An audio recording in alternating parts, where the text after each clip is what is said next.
Salut tout le monde, j'espère que tout le monde va bien. Je m'appelle Audrey, je suis une des propriétaires de The Vile Gathering. Donc, la vidéo aujourd'hui que je vous présente est vraiment pour vous expliquer puis vous aider à construire votre premier deck de Commander.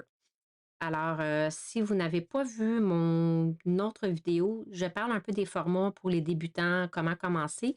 Et aujourd'hui, je veux vraiment vous aider à comprendre un peu la mécanique de comment construire un deck Commander. Alors, Commander va vraiment permettre d'aller chercher toute l'histoire de Magic, toutes les collections. Donc, ce qui est le fun, c'est que c'est excitant parce qu'on peut aller chercher des cartes dans toutes les collections possibles. J'ai un de mes decks qui combine autant du Crimson Vow que du Midnight Hunt, que du Kamigawa. Donc, on a vraiment la liberté d'aller piger dans les cartes partout, partout, dans l'entière historique de Magic et c'est vraiment excitant. Mais ça peut venir aussi, ça peut faire peur. Ça peut faire peur parce que si vous êtes nouveau dans le format Commander, ben, bâtir un deck de 100 cartes qui respecte le fait que c'est une copie de chaque carte dans un deck, excluant bien sûr les lands pour les jouer, ça peut faire peur un peu. Ça peut faire peur parce qu'on se dit, bon, mais regarde, il y a tellement un inventaire de cartes extraordinaire. Comment je vais commencer?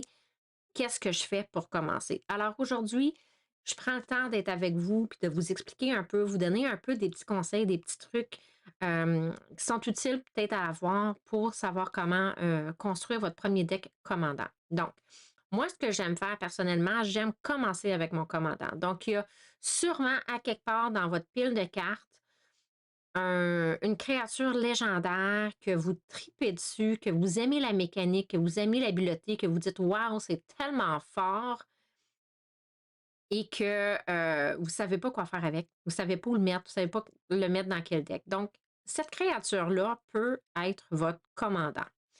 Là, je vais vous donner un peu un exemple. Moi, un de mes commandants en ce moment que j'aime beaucoup jouer, c'est un commandant que j'ai construit un deck avec la dernière collection Wilds of Eldraine et c'est Henriette of the Charmed Apple. OK? Henriette me coûte seulement 3, donc elle est capable de sortir relativement vite dans le jeu. Et ce que j'aime, c'est que chaque créature qui est enchantée par elle, par un aura, que je contrôle ne peut pas m'attaquer ni ne peut pas attaquer mes planeswalkers que je vais avoir sur mon champ de bataille. Et au début de ma phase de fin de mon tour, chaque joueur va perdre X vie et je vais gagner X vie. X, dans le fond, est le nombre d'auras que je contrôle. Donc, ça peut aller vite. Alors, moi, la mécanique d'Henriette, c'est vraiment d'aller avoir un deck qui est rempli d'enchantements et d'auras que je vais aller mettre autant sur mes adversaires que sur mes créatures pour les booster. OK? Le plus d'aura que j'ai sur le champ de bataille, le plus que ça m'avantage à chaque fin de tour parce que vous allez perdre la vie et je viens d'en gagner. Donc, c'est super intéressant. Donc, comme je disais, vous n'êtes pas obligé de commencer avec votre commandant, mais moi, je trouve que moi, ça, personnellement, ça m'aide à savoir quel genre de dynamique mon deck va avoir, quel genre de carte que je vais mettre dans mon deck suite à qui j'ai choisi comme commandant. OK? Euh, Votre commandant, dans le fond, va limiter vraiment le genre de carte que vous pouvez avoir aussi dans votre deck. Donc, il faut vraiment faire attention. Le mien ici, il y a un gris, un blanc et un noir. Gris, c'est ce qu'on appelle les colorless. Là. Il y a des lands qui vont donner un gris. Et sinon, je vais jouer des plaines ou des marécages, des swamps. Alors, dans mon deck, je dois respecter ces couleurs-là. Henriette n'a pas de rouge, donc je ne peux pas mettre de cartes rouges dans mon deck. Je ne peux pas mettre des cartes qui coûtent du vert ou du bleu. Je dois vraiment respecter ça. Donc, tous les cartes qui vont être dans mon deck vont être soit du sans couleur, du blanc ou du noir. J'ai d'autres decks qui sont rouge, blanc, noir, donc je peux avoir les trois couleurs. mon conjoint a un deck bleu, il peut mettre du bleu. Mon fils a un deck vert, il peut mettre du vert. Mais moi, mon commandant, je dois respecter sa dynamique, son identité de couleur et vraiment ce qu'elle fait. Euh, Ce qui est important de se souvenir pour l'identité de la couleur, c'est que les habiletés vont coûter des certaines couleurs.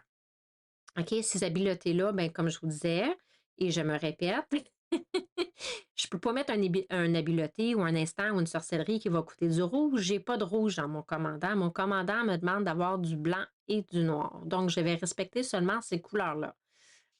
Euh, Comment que je pourrais dire? C'est sûr que si votre commandant demande seulement du gris, OK, vous ne pouvez pas mettre d'autres couleurs dans votre deck. Il faut que vous ayez des LAN qui donnent juste des LAN sans couleur. OK? C'est super, super important. Donc, tu peux utiliser n'importe quelle LAN qui va aller produire la couleur de votre commandant. Donc, moi, ça va être des plaines, ça va être des swamps, ça va être des landes spéciales qui vont me donner une ou l'autre ou qui vont me donner les deux si je les tape. Il y a différentes sortes de landes qu'on peut avoir, mais je dois vraiment respecter l'identité de mon commandant. Quand on choisit des cartes, c'est vraiment important. Je recommande de choisir des cartes que vous avez déjà à la maison. Ça va vraiment réduire le coût. Sinon, on commence à en acheter tout plein. Je vous donne par exemple, j'ai construit un deck de commandant qui est Edgar Markov, qui est, d'après moi, un des meilleurs commandants ever, surtout dans la lignée des vampires. Puis, c'est un de mes bons amis qui m'a donné une liste de cartes qu'il me suggérait de mettre, qui me recommandait pour ce deck-là pour qu'il soit vraiment là, le top, top, top, puis que je gagne 80% du temps. Par contre, ces cartes-là étaient dures à aller chercher. C'est des cartes qui sont vraiment hot, vraiment reconnues. Il y en a qui étaient out of stock. Je n'étais même pas capable de les commander en ligne. Je me suis impatientée. J'avais tellement hâte de le jouer. C'était comme là, je veux le jouer hier, mon deck.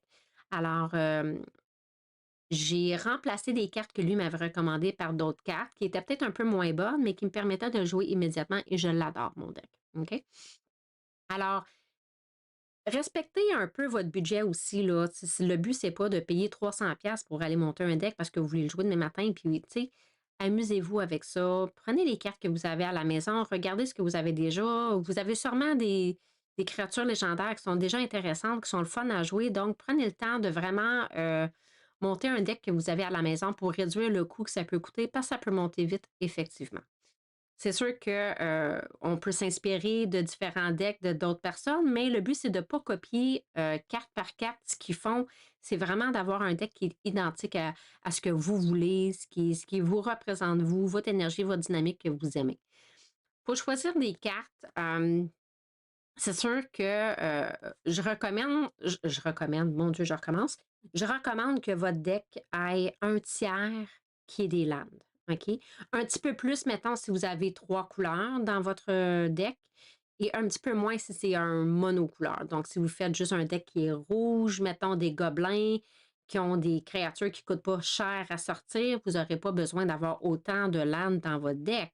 Mais si c'est 2 couleurs, avoir au moins le tiers de votre deck qui sont des landes va vous permettre de pouvoir ne pas vous retrouver avec pas assez de landes sur le jeu pour pouvoir jouer les cartes que vous voulez jouer aussi. L'autre chose, c'est vraiment d'évaluer les habiletés des cartes. OK? Comme que je vous ai mentionné tantôt, mon commandant ici, Henriette, a une dynamique de jeu qui va avec les enchantements, les auras, enchanter les autres, enchanter les miens, avoir le plus d'aura sur la table. Donc, si je ne mets pas d'aura et je ne mets pas d'enchantement dans mon deck, mon commandant ne sert à rien. Donc, c'est important d'aller mettre des cartes qui vont aller vraiment activer ses habiletés puis amplifier le pouvoir qu'elle a déjà, cette carte-là. Ensuite, c'est pas mal ça, je pense. Ouais, c'est pas mal ça. Donc, l'important à savoir, c'est vraiment de vous amuser en construisant vos decks. Il n'y a pas de compétition, il n'y a pas. Si vous avez des amis qui sont peut-être plus habiles, plus habitués, posez des questions, n'hésitez pas. C'est toujours le fun. Moi, j'aime ça quand on est, proches en famille, puis que je suis avec mon mari, on trie des cartes, puis là, il regarde les cartes, il me dit: «Ah ça serait vraiment bon à rajouter dans ton deck». Puis là, je me dis: «Hi, qu'est-ce que je vais sortir? J'ai déjà plein de bonnes cartes dans mon deck». Donc, ça vient le fun de faire du essai-erreur et voir si vous aimez la dynamique de votre deck que vous avez faite. Sinon, ben, vous le changez un petit peu. Tu sais, ou vous pouvez, peut-être dire: «Bon, mais regarde, hey, cette carte-là serait bonne. OK, parfait, je vais regarder». Vous ne l'avez pas, achetez-la en ligne, allez dans vos, magasins de cartes locaux, proches de chez vous, allez les encourager, poser des questions. Ils sont là pour répondre à vos, questions également. Donc, j'espère que ma vidéo aujourd'hui vous a été, très utile. L'important que je veux que vous retenez, c'est amusez-vous. Amusez-vous en famille, en amis, amusez-vous. C'est un jeu qui est super le fun à jouer. Ce qui est vraiment là, chaque deck est vraiment unique à chaque personne. C'est vraiment le fun à faire, c'est vraiment le fun à monter. Puis moi, j'en ai plusieurs decks, mais c'est toutes les choses que moi j'aime. J'ai un deck de dragon, j'ai 2 decks de vampires, j'ai un deck de filles, j'ai un deck d'aura. Euh, c'est comme illimité ce que vous pouvez faire. Donc, prenez le temps de vous asseoir ensemble, en famille, builder des decks ensemble, aidez-vous, c'est vraiment le fun. Le but, c'est vraiment de se rassembler, de passer un temps avec les gens qu'on aime, puis de passer un bon moment ensemble. Euh, Moi, dans le fond, ça nous a permis que notre grand garçon vienne nous rejoindre, notre grand garçon, notre jeune homme de 18 ans maintenant. Il monte en haut, on construit des decks ensemble, on s'amuse à jouer une partie ensemble. Puis, c'est vraiment le fun. C'est vraiment le but de rassembler puis de réunir la famille là, pour une belle activité ensemble. Donc, amusez-vous. N'hésitez pas à nous écrire si vous avez des questions, vous voulez nous parler de vos decks.